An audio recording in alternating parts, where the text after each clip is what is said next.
És újra könyörgök nektek, adjátok a kezeteket, mert nagyon fáj a szívem.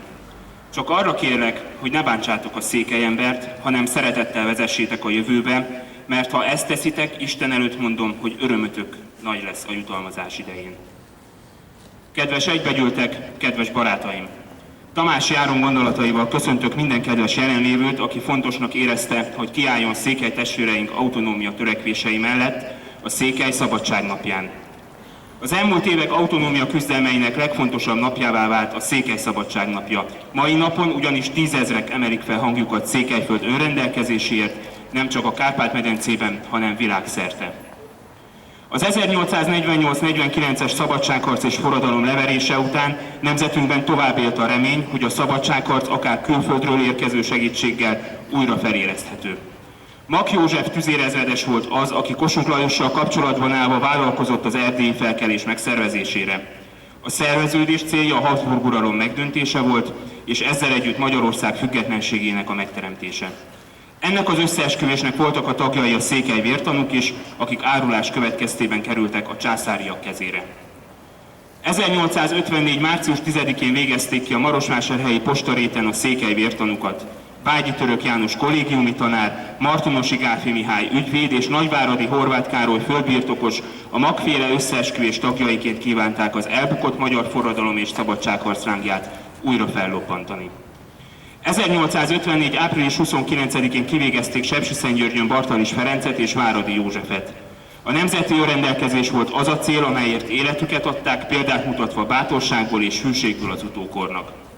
Az erdélyi magyarság az elmúlt évek során óriási tömegben mozdult meg az autonómiáért, minden év március 10-én a marosvásárhelyi postaréten felállított emlékműnél, melyre Jókai Mór szavait vésték, törvényes, szabad és független nemzeti állás, több ezren gyűlnek össze és követelik Székelyföld területi autonómiáját, amely minden tekintetben igazodik az európai jogrendhez. A mai élő székelyek számára ez a nap nem csak a közös emlékezés napja, de az összetartozásé is. A tudatos, közös és határozott fellépésé a nemzeti önrendelkezés jegyében. Az államhatalom nyomásgyakorlása miatt eddig első fokon tárgyalt közel 70 ügy mindegyikében jogtalannak találta és érvénytelenítette a bíróság azt a bírságot, amelyet a csendőrség rótt ki a Székely Szabadságnapja alkalmából tavaly 2016-ban tartott marosvásárhelyi felvonulás és tüntetés szervezőire, résztvevőire. Könnyen lehet, hogy idén újból megismétlődhet az eljárás, hiszen mint ismeretes tegnap előtt a polgármesteri hivatal Marosvásárhelyen a honlapján közzétett sajtóközleményében jelentette be, hogy ugyan jóváhagyták a székelyvértanúk emlékműve melletti megemlékezést, de a résztvevőknek határozottan tilos felvonulni, pláne az úttesten. Kézdivásárhely testvérvárosaként 2015 óta Gyöngyös harmadik alkalommal, míg a Jobbik ifjúsági tagozata másodszor országos szinten is csatlakozik az eseményhez, ezzel is kifejezve támogatását az elszakított területeken élő nemzettársainkért. A román kormány által történő párbeszéd lebecsülése, a székely jelképek folyamatos meggyalázása és üldözése, a székesség akaratának figyelmen kívül hagyása sem fogja megtörni az autonómia törekvéseket. És hogy miért nem tudja megtörni? Azért, kedves barátaim, mert bennünket, magyarokat összekötnek a trianoni országvesztés által okozta sebek. Legnagyobb nemzeti sorstragédiánként megelőzően 1918. december 1-én a románok nagygyűlése Gyulafehérváron egyoldalúan kimondta Erdély elcsatolását, a következőket fogalmazták meg részlet a 18-as gyulafehérvári kiáltványból. Az új román állam megalakításának alapelveiként a nemzetgyűlés kinyilvánítja a következőket.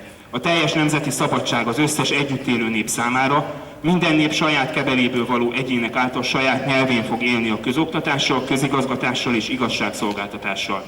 Minden nép a hozzátartozó egyének számarányában képviseleti jogot fog kapni a törvényhozásban és az ország kormányzásában.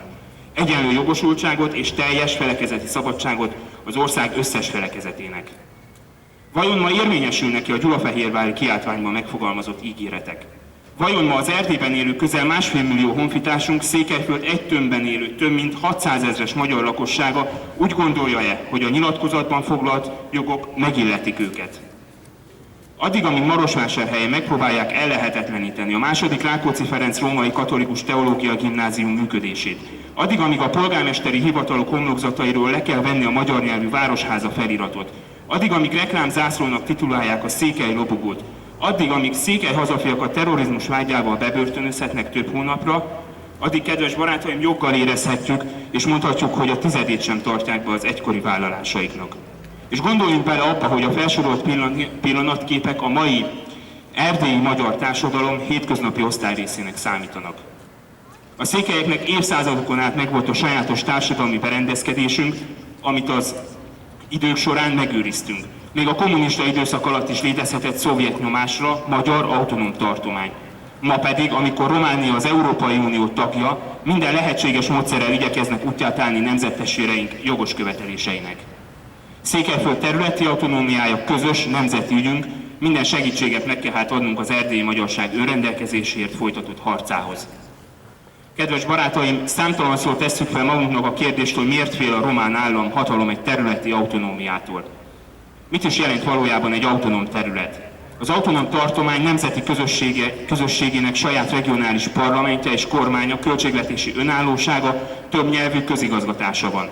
A nemzeti közösségnek autonómiája van az oktatásban, rendelkezhet nemzeti jelképeivel, és az anyanyelvét szabadon használhatja az egészségügyben és igazságügyben. Hogyan működik ez ma Európában? Ma Európában 17.700.000 kisebbségi állampolgár él valamilyen autonómia keretei között, melyek biztosítják számukra a felsorolt jogokat.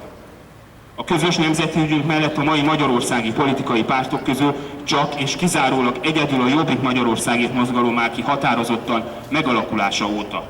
A magyar közösségek megmaradásának támogatása mellett ugyanúgy, ahogyan Románia is kiáll a határain kívül élő román közösségek megmaradása mellett, és a rendelkezésére álló eszközökkel, állami költségvetési forrásokból támogatja is azt.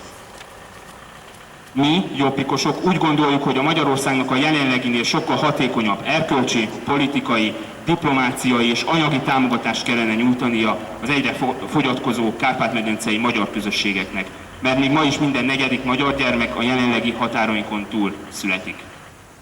Kedves egybegyűltek, kedves szolidaritást vállalók! Összegezve tehát jól látjuk, hogy az elmúlt időszakban Erdélyben óriási nyomás nehezedik az államhatalom részéről a kisebbségbe szorult honfitársainkra. Jogai korlátozása, nemzeti jelképeink tiltása, félbeszakított koncertek, terrorizmussal vádolt magyar fiatalok és kirakadt perek.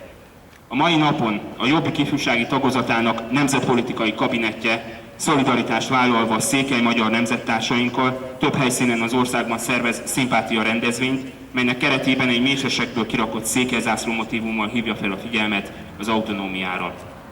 Köszönöm, hogy ilyen sokan eljöttetek ma, és kifejeztétek együttérzéseteket, és velünk együtt üzentek a határainkon túlra. Több mint 1000 éve közös a küzdelmünk, és ez a jövőben sem változhat. Nagyhatalmak ideiglenesen fizikai határt emelhetnek közénk, de mi, magyarok, örökké összetartozunk, igaz hitben és hazában. Autonómiát Székelyföldnek, szabadságot a székely népnek. Köszönöm figyelmeteket!